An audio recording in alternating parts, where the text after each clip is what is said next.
Hi guys, got SAAD here reporting from vacation. Wanted to share with you a story that happened as we were flying from Montreal to California.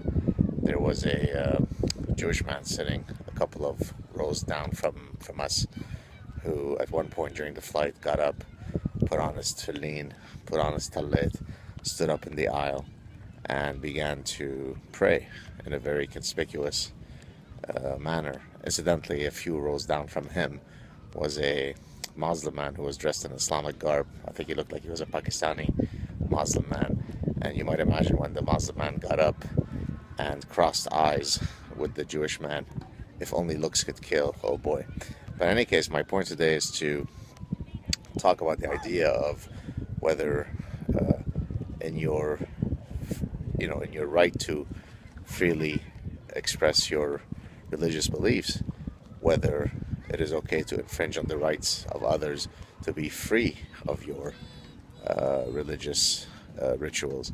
And so here you might imagine people are on a flight and they suddenly see this guy get up, stand in the aisle, and start doing a set of rituals that certainly for me as a Jewish person I was very familiar with, but as somebody who is very much driven by an ethos of secularism, I thought it was quite inappropriate for him to be imposing himself and his religious views in a very restrained environment on a plane flying across the continent. Everybody had to sit there and be privy to his ritual.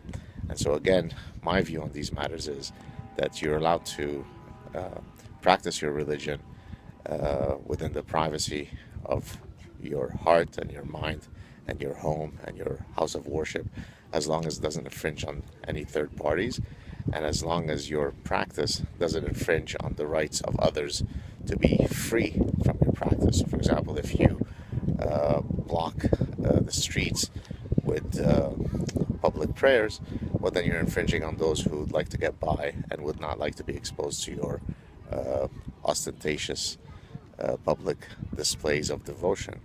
And so if we are going to be consistent, it doesn't apply to only one religion that we may or may not approve of. It applies to all religions. And in this case here we had a Jewish man. I'm Jewish, and I thought it was perfectly inappropriate for him to be doing so. So there you have it, folks. In the same way that you can walk around nude in your home, but you don't do that in public, feel free to practice your religion. Just don't impose it on others, and certainly not on a flight where there's no way for the rest of us to be free from your devotional rituals. There you have it, folks. Hope you're doing well. Have a great weekend. Talk to you soon. Cheers.